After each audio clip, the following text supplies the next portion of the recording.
우리 하나님 말씀 마태복음 18장 5절에서 9절까지의 말씀인데요. 우리 한 절씩 번갈아 가면서 제가 한번 우리 성도님들이 한번 이렇게 번갈아 가면서 읽겠습니다. 제가 5절 읽겠습니다. 또 누구든지 내 이름으로 이런 어린 아이 하나를 영접하면 곧 나를 영접함이니.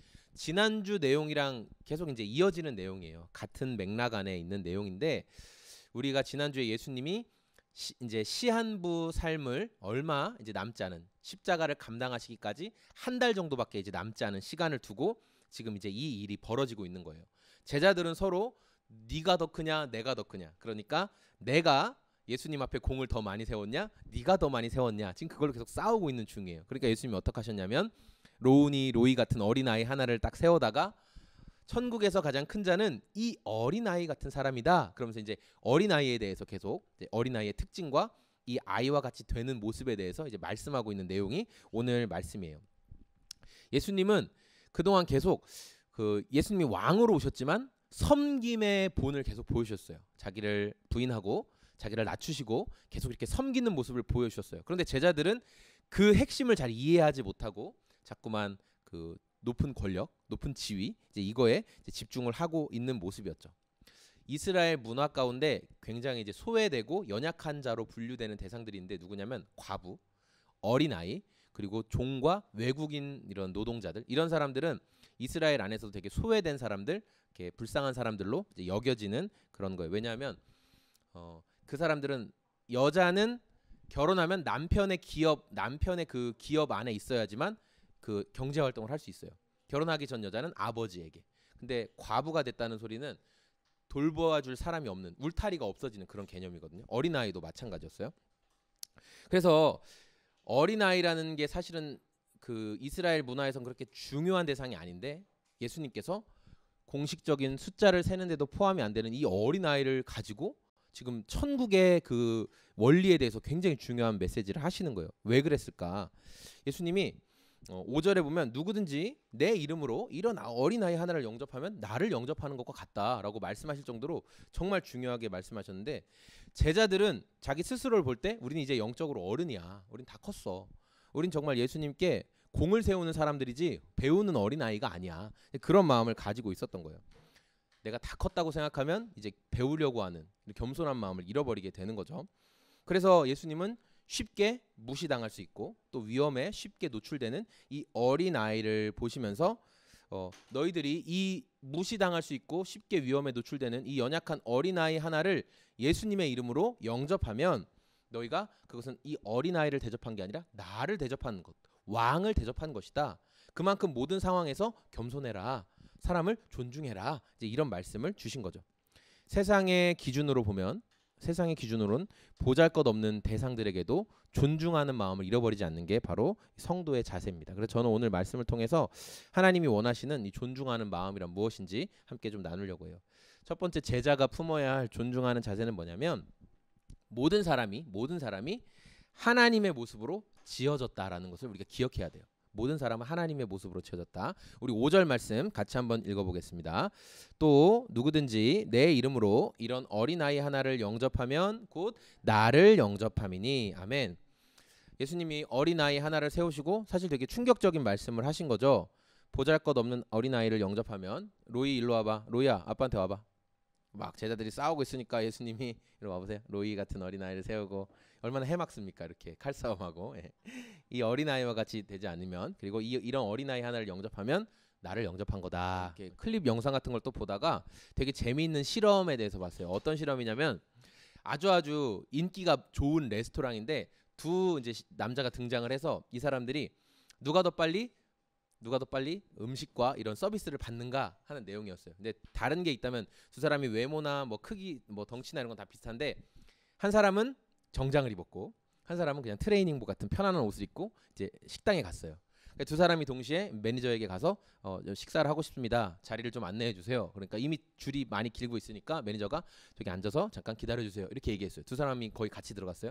근데 중요한 거는 정장을 입은 사람에게는 매니저가 와서 식당에서 새로 나온 와인이 있는데 한번 드셔보시겠어요?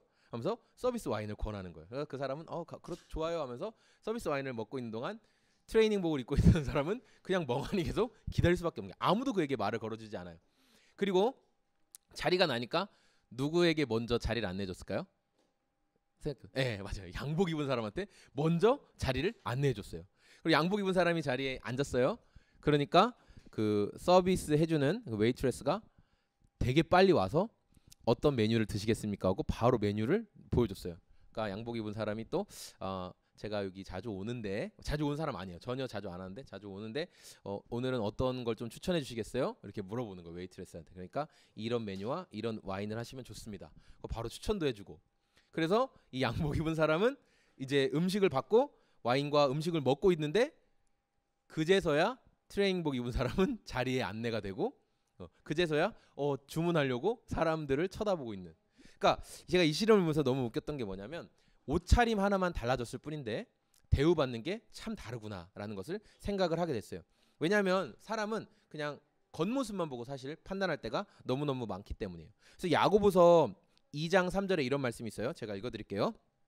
너희가 화려한 옷을 입은 자에게 관심을 기울이며 그에게 이르되, 이제 화려한 옷을 입은 사람에게 관심을 보이면서 여기 앉으십시오, 여기 좋은 자리에 앉으십시오 이렇게 얘기하고, 또 허름한 옷을 입은 자에게 보면서 너는 내 발등상, 내 발 올려놓는 상에 앉든지 나가든지 네 마음대로 해라.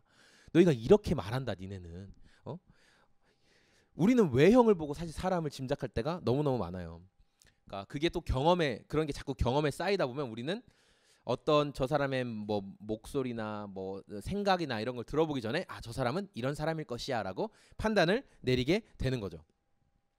그리고 어떤 사람은 조심스럽게 대하냐, 뭔가 나에게 도움을 줄 수 있을 것 같고 좀 뭔가 힘이 있을 것 같고, 그런 사람은 우리가 또 조심히 대하죠. 반대로 쉽게 대하는 사람, 더 나아가서 우리가 좀 무시하고 좀 피하고 싶어, 이런 사람들은 누구냐면 이스라엘 사람들한테 그냥 어린아이 같은 대상들이에요. 좀 피하고 싶고 나한테 전혀 도움이 안 돼, 이런 거죠. 제가 그 로운이 이제 학교까지 데려다 주다 보니까 이제 어린이집부터 그 학교까지 사실 그렇게 먼 거리는 아닌데 이제 하루에 2번씩 계속 가야 되다 보니까 이제 그쪽을 더 많이 지나다니게 됐어요. 이전보다 거기 더 아파트 단지를 더 자주 지나다니게 됐죠. 길에서 이제 장애를 가진 분들을 더 많이 보게 되는 거예요. 그리고 그 좀 정신적으로 이제 어려움이 있는 분들을 더 많이 보게 돼요. 막 길에서 계속 막 떠들고 소리 지르고 막 욕하고 이제 그런 분들을 더 자주 보게 되는 거예요. 그러니까 제 안에 자연스럽게 사람의 외형을 보고 이제 판단하는 마음이 딱 작동을 하는 거예요. 그렇죠. 그래서 겉모습 딱 보고 이제 로운이 이렇게 좀 피하게 되고 저분 좀 위험하다 막 이렇게 그냥 벌써부터 판단하는 거예요. 그런데 우리 마음 가운데 이런 마음이 딱 올라오는 거예요. 저 사람은 이럴 거야. 저 사람은 이럴 거야. 이런 마음이 올라오는 건 그 뭐냐면 우리가 저 사람이 하나님의 형상으로 지어졌다는 존중하는 마음을 잃어버리게 되는 거예요. 이미 그때 그런 마음이 올라올 때.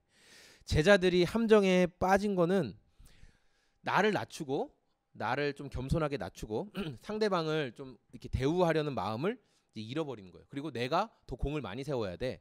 내가 하나님 나라에서 더 높은 자리에 있어야 돼. 이런 생각만 가지고 있었다는 거예요.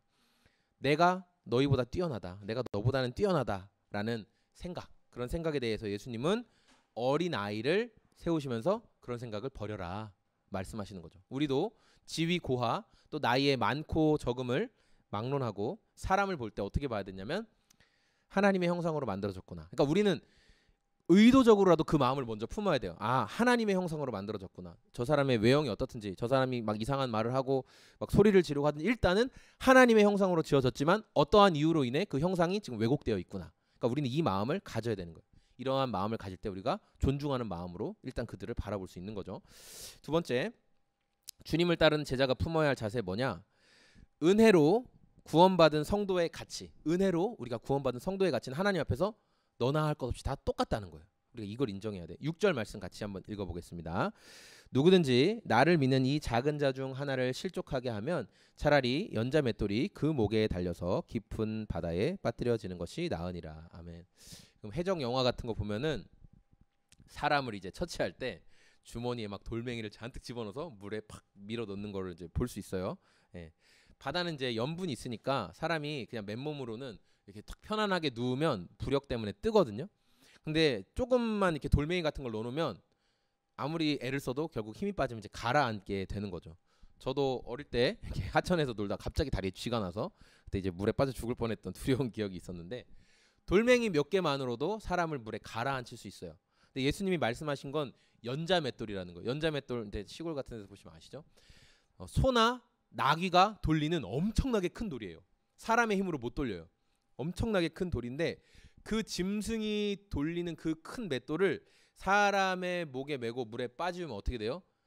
아무리 대단한 훈련을 받아도 그 줄을 끊고 나오지 않는 이상 그게 매달려 있으면 절대로 사람의 힘으로는 나올 수가 없는 거예요.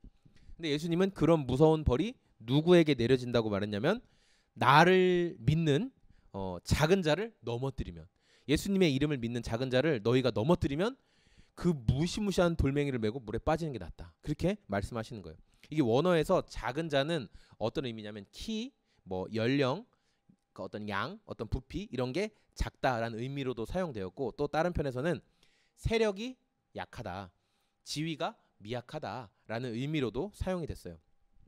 그래서 예수님이 말씀하시는 작은 자는 뭐냐면 뭐 키가 작은 자, 나이가 작은 자 이런 의미라기보다는 세상적으로는 지위가 미약한 사람, 그런 거 있잖아요. 교회 안에서 저분이 참 신앙생활은 잘하는데 사회에서는 참 그렇게 높은 지위는 아니야, 뭐 이런 분들 있잖아요.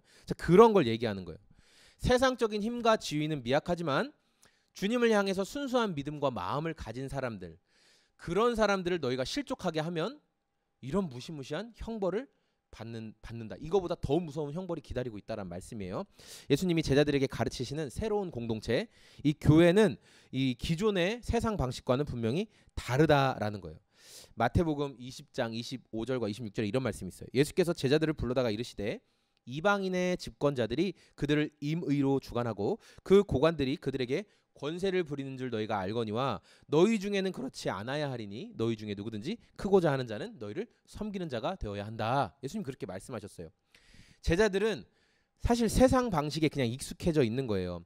힘 가진 사람, 권력을 더 많이 가진 사람, 이런 사람이 신앙 공동체 안에서도 높은 지위를 차지해야지, 대접을 받아야지라고 생각을 했어요. 그러니까 자기들도 예수 공동체 안에서 더 높은 지위를 차지하기 위해 내가 더 공을 많이 세웠어, 내가 예수님 옆에서 더 많이 일했어, 이걸 자랑하고 싶었던 거예요. 하지만 예수님이 보여주셨던 건 뭐냐면 제자들도 섬기는 자의 모습으로 살아가야 한다라는 것을 이제 말씀하시는 거죠. 우리가 이제 정상적인 개신교회에서 사람이 어떻게 구원받습니까? 라고 물어보면 다 우리가 하나님의 은혜로 예수님을 통해서 구원받았습니다, 이렇게 말을 해요. 우리 모두가 다 은혜로 구원받은 거예요. 은혜란 건 뭐냐면 어떤 수고하고 어떤 일을 하고 대가로 받은 게 아니라는 거예요. 받을 자격이 없는 사람에게 주어졌기 때문에 그게 은혜거든요. 받을 자격이 없는데 저 사람이 받았어, 야 은혜네. 그게 이제 은혜예요. 선물과 같은 거죠. 예수님은 이제 교회를 통해서 새로운 공동체를 보여주시고 싶은 거예요. 그런데 여전히 우리들은 세상 흐름에서 벗어나지를 못하고 있어요.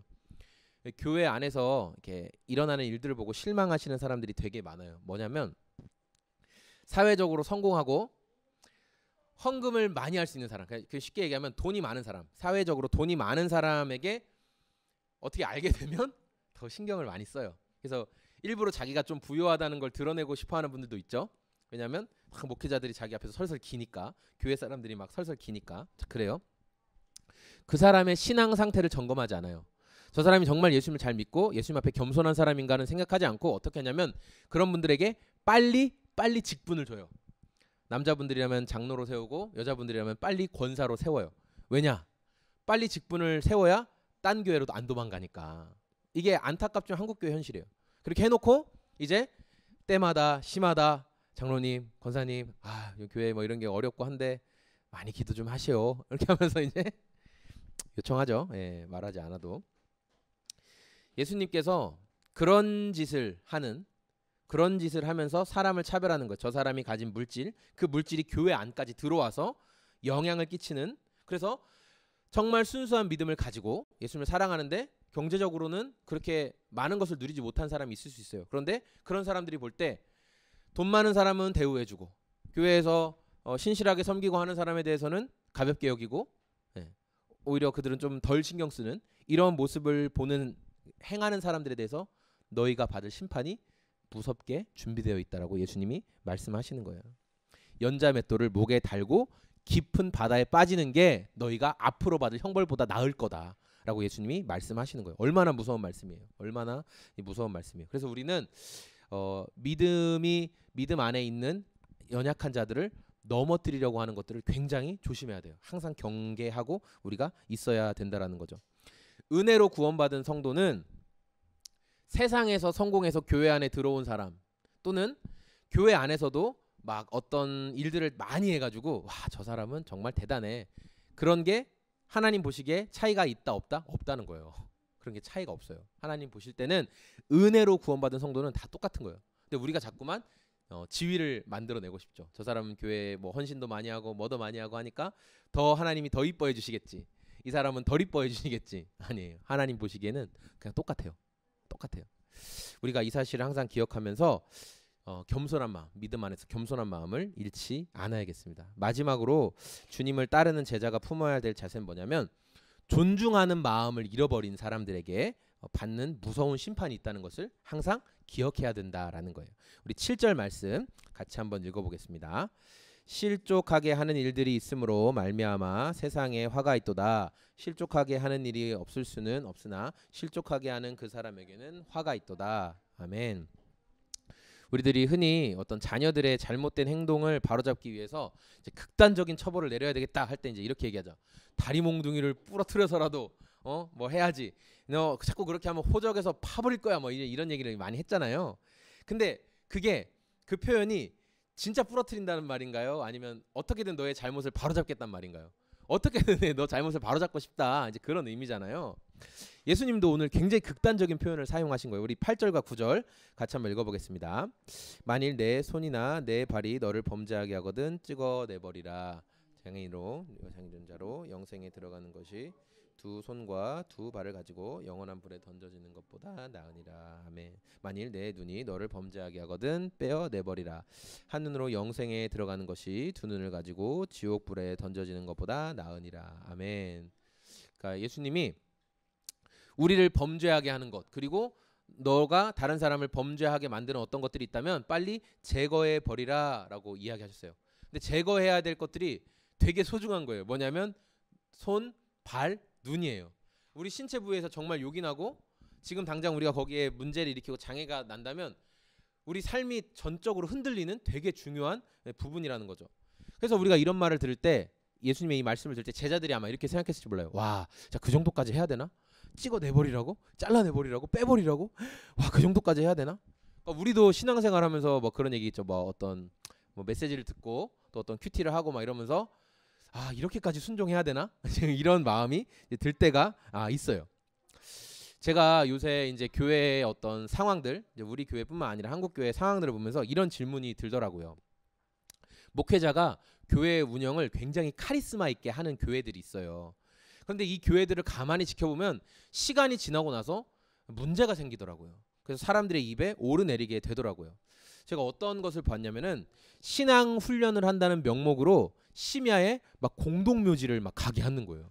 뭐 그래, 이 정도는 우리가 예전에 철로역정 뭐 그런 거 할 수 있지, 그렇게 생각하는데, 모욕을 예수님이 모욕을 받은 것처럼, 사도 바울이 모욕을 받은 것처럼 우리도 모욕을 받아야 한다는 마음으로 사람들에게 뺨 맞기를 시킨다는 거예요. 또 이거부터 좀 이상하시죠? 근데 더 나아가서 어떻게 하냐면 우리가 수치를 당해야 한다는 마음으로 뭘 하냐면 인분을 먹인다는 거예요. 똥을 막 먹게 시킨다는 거예요. 이거를 거기서 훈련받았던 내부 고발자가 고발한 거예요. 우리 교회는 이런 프로그램을 했다. 젊은이들을 훈련시킨다는 마음으로 한다는 걸로. 근데 이게 목회자가 내가 너희 영적인 나비니까 내 말을 무조건 따라야 돼 라는 그 명목하에 사람들이 그대로 했다라는 거예요. 그 일들을. 저는 이런 카리스마를 자랑하는 교회가 만약에 오늘 예수님이 하신 말씀을 보면서 너를 범죄하게 하거든 뭐 손이든 발이든 눈이든 뽑아버려라, 잘라버려라 라는 말을 이런 카리스마 있는 교회는 분명히 아마 비정상적인 방법으로 훈련법에 사용했을 것 같은 생각이 들었어요. 부모가 행실이 바르지 못한 자녀를 보면서 저놈 다리 몽둥이를 부러뜨려서라도 잡아놔야 돼 라는 것은 진짜 뿌듯하는 게 아니라 행실을 바로잡고 싶은 마음인 거예요. 그런 것처럼 예수님께서 작은 자를 넘어지게 만들거나 너를 죄에 빠지게 만드는 부분에 대해서 미련을 두지 말고 과감하게 잘라버려라, 과감하게 빼버리라 라고 해석하는 거는 이건 진짜 그렇게 해야 된다라는 의미가 아니라 예수님께서 그만큼 이게 위험하다라는 걸 말하는 거예요. 정말 우리가 잘라버리고 우리가 죄를 지을 때마다 정말 우리 신체를 훼손해야 된다. 그러면은 저는 솔직히 말할게요. 저는 여기 안 남아 있을 거예요. 저는 여기 있을 수가 없어요. 입만 남아 있을 수 있을까? 이것도 안 남아 있을 거예요. 왜냐하면 저는 늘 죄악 가운데 넘어지거든요. 예. 우리는 예수님이 너가 죄 지을 때마다 네 신체를 훼손해야 돼 이걸 허락하셨다면 정말 예수님을 사랑하는 성도들이라면 여기 남아 있을 사람 아무도 없어요. 예, 정말 아무도 없을 거예요. 예수님은 이 말씀을 주신 의도가 뭐냐면 너의 신체를 던질 만큼 그 정도로 너의 죄 그리고 남을 넘어뜨리는 죄에 대해서 심각하게 생각해야 된다. 정말 그게 무서운 거다라고 예수님이 말씀하시는 거예요. 우리가 신앙생활을 하면서 이 사람을 존중하는 자세를 잃어버리면 반드시 상대방을 넘어지게 만들거나 또는 내가 넘어져요. 교만함 때문에. 예수님은 그런 사람에게 기다리고 있는 지옥 형벌이 얼마나 무서운지를 말씀하고 싶어서 우리의 소중한 기관을 잃어버릴지라도 차라리 지옥에 안 가는 게 더 낫다라고 말씀을 하시는 거예요. 겸손을 잃어버리면 교만해지게 되고요. 교만해진 사람은 내가 넘어지든지 남을 넘어뜨리든지 반드시 그 일이 일어나요. 겸손의 자리가 겸손이 내 마음에서 빠져나가면 그 자리에 교만이 들어오거든요. 반드시 그렇게 돼요. 그래서 우리를 넘어지게 하는 그리고 또 우리가 남을 넘어뜨리려고 하는 이러한 죄를 철저하게 정리하고 하나님 나라로 들어가기를 힘써라. 예수님 그렇게 말씀하신 거죠.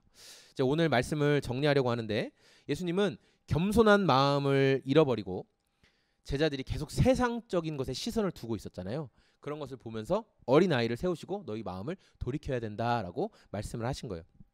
우리가 예수님의 가르침을 기억하면서 세상 기준으로 볼 때는 연약하고 힘없는 자들 나에게 아무런 도움이 안 될 것 같아요. 저 사람 도와줘도 아유 나만 손해지 이렇게 생각하는 대상들이 있어요. 그런데 우리는 그런 사람들을 볼 때 어떤 마음을 가져야 되냐? 하나님의 형상으로 지어졌다. 네. 내가 도와주든 안 도와주든 그거보다 먼저 내 마음 가운데는 저 사람도 하나님의 형상으로 지어졌다. 우리가 이 마음을 잃지 말아야 되는 거예요. 세상에서의 지위와 명성이 교회 안까지 들어와요. 그래서 자꾸만 그게 권력화가 돼요. 와, 저 장로님은 사업체를 몇 채나 하는지 몰라요. 저 장로님은 뭘 투자했는데 지금 거기가 얼마나 잘 됐는지 몰라요 하면서 그가 가지고 있는 돈이 마치 하나님 앞에서도 대단한 것처럼 분위기를 만들어 가요. 그러나 예수님은 그런 거 진짜 싫어하세요. 그런 거 정말 싫어하세요. 제가 얼마 전에 이렇게 막 교회 기독교계에 대해서 이렇게 좀 항상 좀 반대하는 그런 언론들 있잖아요. 저는 반대하는 언론들 글도 좀 보거든요. 근데 보니까 어떤 엄청나게 큰 대형 교회에서 그런 의도로 하신 거 아니겠지만 이렇게 장로와 권사 이렇게 임직식을 했는데 그런 이렇게 임직패를 주면서 굳이 왜 저런 말을 하셨을까라는 그런 말들을 많이 했더라고요. 아 장로님 이거 100억짜리 임직패예요. 하고 교회 헌금도 앞으로 많이 하셔. 또 뭐고 이 장로님 알거지로 왔었는데 우리 교회 와서 지금 떼돈 벌었잖아. 아 이번에 좋은 차 뽑아주셔서 감사해요. 더 많이 헌신하셔요. 굳이 안 해도 되는 말인데 그 담임 목사님이 그렇게 하면서 이렇게 주더라고요. 물론 성도님들은 울고 깔깔거리면 자기들은 다 사정을 아니까 그렇겠지만 정말 비판적인 시각으로 보는 사람들은 교회는 돈만 밝히는구나 이렇게 될 수밖에 없도록 그렇게 만들어 가더라고요. 그러니까 저는 보면서 좀 안타까웠어요. 아 저렇게 영향력 있는 목사님이 굳이 저런 말씀을 왜 하실까.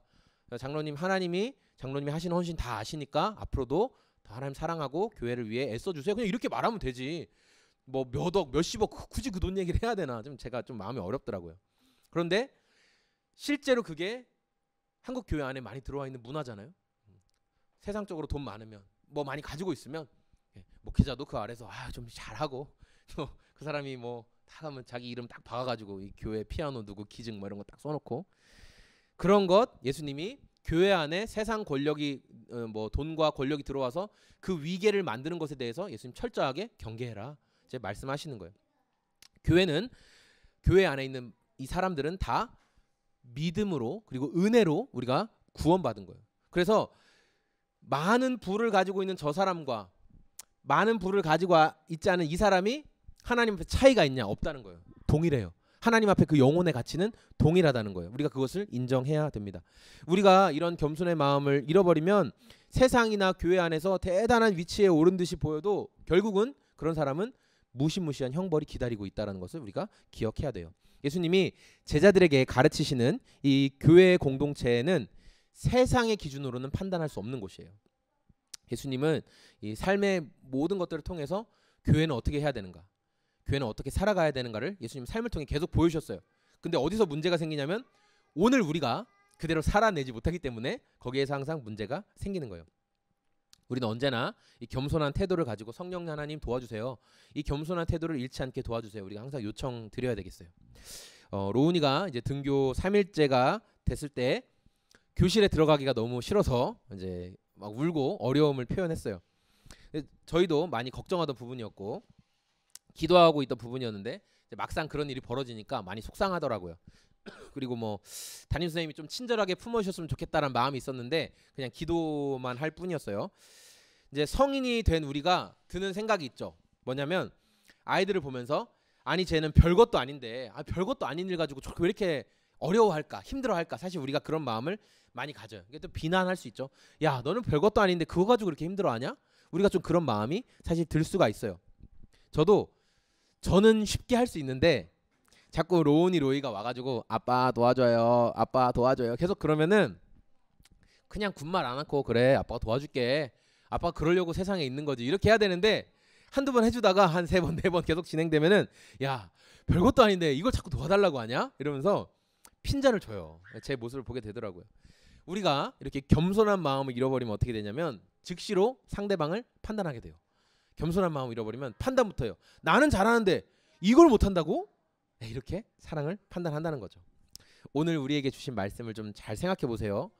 별것도 아닌 일 되게 어렵게 하네 라는 마음이 올라올 때 우리 소금 제작소의 성도님들 딱 생각하세요. 오 내가 겸손을 잃어버렸구나.